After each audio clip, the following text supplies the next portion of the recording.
আমি বুঝলাম না, এই বৃষ্টির মধ্যে আপনি আমাকে পাগলের মতো কেন দেখা করতে বললেন? Are you serious? কোথায় আপনি? আমি তো আপনাকে খুঁজে পাচ্ছি না। আমি আপনার খুব কাছে। কাছাকাছি মানে কোথায়? খুব কাছে মানে খুব কাছে। আপনি একটু যদি কষ্ট করে পেছনে তাকাতেন।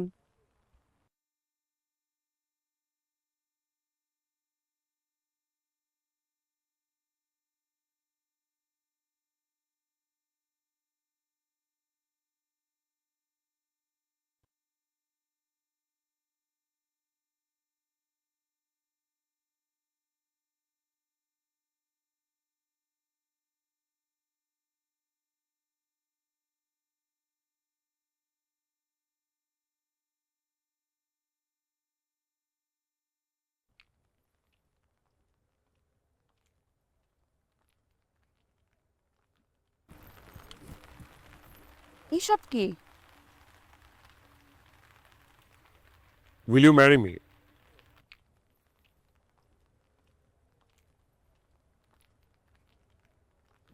আপনার সাথে আমার পরিচয় খুব বেশি দিনের না। আপনাকে আমি ঠিক মতো চিনি না, আপনিও আমাকে ঠিক মতো চিনেন না। এর মধ্যে আপনি হুট করে আমাকে বিয়ের জন্য প্রপোজও করে ফেললেন। Is it a joke to you? No, it's not a joke. It seems like joke, but it's not. আসলে দেখেন, ভালোবাসা বলে কয়ে হয় না, হঠাৎ করেই ভালোবাসার মুহূর্তটা চলে আসে। আমিও আপনাকে হুট করেই ভালোবেসে ফেলেছি। Will you marry me? তোমার চোখে আকাশ দেখি, সেখানে তারা সেখানে আলো, তোমার হাসি ভোরের রোদে আমার জীবন থমকে গেল, তোমার ছোঁয়া। তিনটা কেন?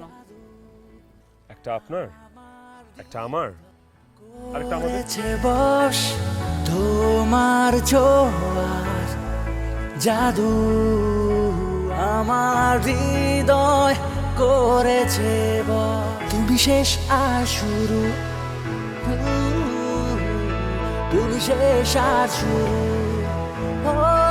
ও তুমি শেষ আর শুরু।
তুই আবার কোথায় যাচ্ছিস? ভার্সিটি। ভার্সিটিতে গিয়ে কি হবে? যেটার জন্য কলেজ ভার্সিটি করছিস সে কাণ্ড তো ঘটিয়ে ফেলেছিস। মান সম্মান গেছে যাক, লেখাপড়া করে কিচ্ছু হবে না, কিচ্ছু হবে না। সংসারের কাজকর্ম একটু শেখ। বড় বড় ডিগ্রি নিয়ে কি হবে যদি একটু চাল ফুটাতে না পারিস? যত সব। মা প্লিজ, আমার একটা ছেলের সাথে সম্পর্ক ছিল, এখনই আর বিয়ে করার তো কোনো প্রশ্নই আসে না। আর শোনো, আমার দোষের জন্য তুমি অন্য কাউকে কথা শোনাতে পারো না, এগুলো কিন্তু ঠিক না।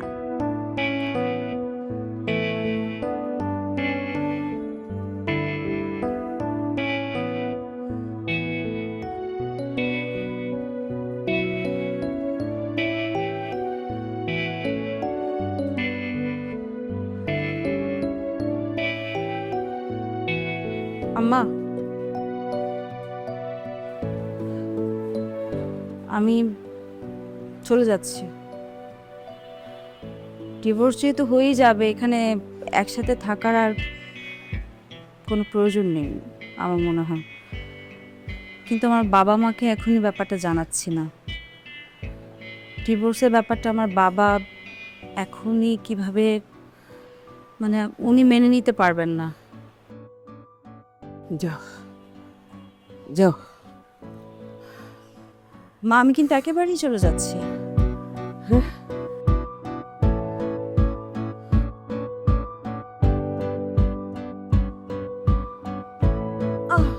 মা, কি হয়েছে মা? ও বাবু, এখানে বসুন বসুন বসুন বসুন। ও শরীর খারাপ লাগছে? হ্যাঁ, শরীর খারাপ লাগছে?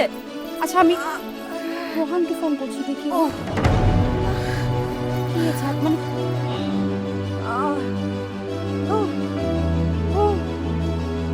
রোহানের ফোনটা বন্ধ পাচ্ছি কেন? মা, একটু শান্ত হন, একটু শান্ত হন। কি ব্যাপার, বন্ধ কেন ফোনটা? তোমার রোহানকে তো পাচ্ছি না, আমি কি করব? আচ্ছা, আমি আমি আমি আপনাকে হসপিটাল নিয়ে যাচ্ছি। হ্যাঁ, আমি সজীবকে বলছি এটা উবার করতে। হ্যালো, হ্যাঁ সজীব, তাড়াতাড়ি, হ্যাঁ তাড়াতাড়ি একটু উবার কল করো, হসপিটাল যাব মাকে নিয়ে, মার অবস্থা খারাপ। হ্যাঁ তাড়াতাড়ি।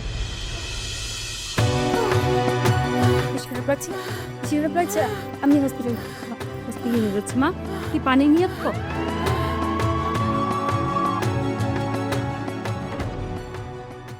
মা, প্রেশারটা একটু চেক দিবেন, নিজের খেয়াল রাখতে হবে তো। আজকে আমি না থাকলে কি হতো বলুন তো?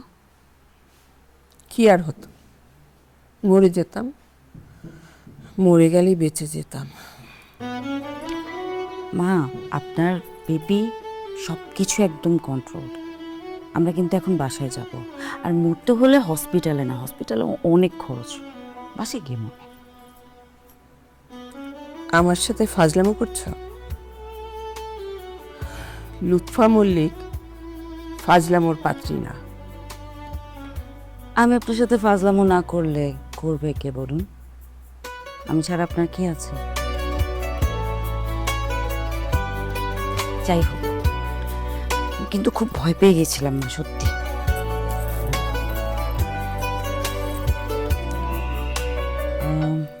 আমাকে বোধহয় নার্স সবকিছু বুঝিয়ে দেবে, যাই বুঝে নি ওষুধপত্র।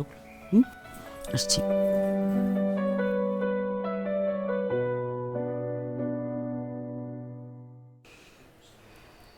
ডিভোর্সের পর কি করবে ঠিক করেছো? নিশ্চয়ই। একা একা থাকবে না? থাকবে। আমি আসলে এখনো ডিসাইড করিনি। যেখানে যাও দেখবে সমস্যা আর সমস্যা। জীবন মানে সমস্যা, সমস্যা ছাড়া জীবন ভাবাই যায় না। আচ্ছা, তোমরা কেন মানতে চাও না প্রেমিক আর হাজব্যান্ড এক না? হাজব্যান্ড হতে হলে অনেক রেসপন্সিবিলিটি নিতে হবে, আর সেটা তোমার একার রেসপন্সিবিলিটি নিলে হবে না। তার ফ্যামিলি আছে, তার বাবা মা আছে, ভাই বোন আছে, আত্মীয় স্বজন আছে, তাদের রেসপন্সিবিলিটি তো তাকে নিতে হবে। হ্যাঁ, কিন্তু তাই বলে আমি থাকবো না। কে বলেছে তুমি থাকবে না? তুমি তো আছোই, বাট তুমি ওই লিস্টের কেউ না। ইউ আর সামথিং ডিফারেন্ট, তুমি ওর অস্তিত্ব। একটা জিনিস ভেবে দেখো তো, এই মানুষটা সারাদিন যখন পরিশ্রম করে, কষ্ট করে, তারপর শুধুমাত্র তোমারটা নিয়ে কিন্তু ঘরে ফিরে আসে। তার সমস্ত দুঃখ কষ্ট তোমাকে জড়িয়ে ধরলেই ও রিলিফ ফিল করে, করে না? না, সব সময় না, নট রিয়েলি, সামটাইমস।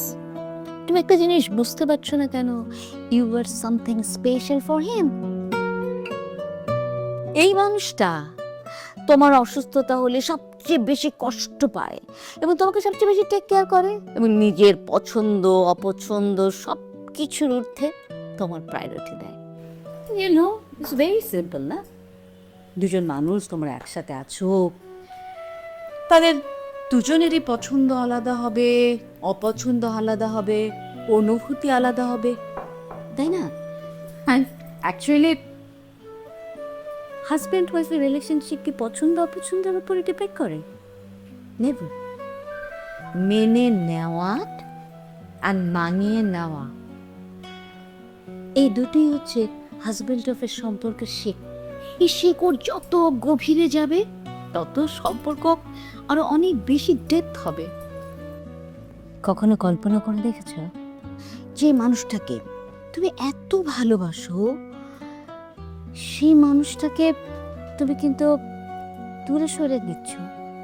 কখনো কি কল্পনা করে দেখেছো যে এই মানুষটাকে যদি তুমি দূরে সরিয়ে দাও আর কখনো ধরতে পারবে না, কখনো ছুতে পারবে না, অনেক আবেগে তুমি তাকে জোরেও ধরতে পারবে না? সেই মানুষটাকে যদি তুমি হারিয়ে ফেলো, তুমি কিন্তু হারিয়ে যাবে।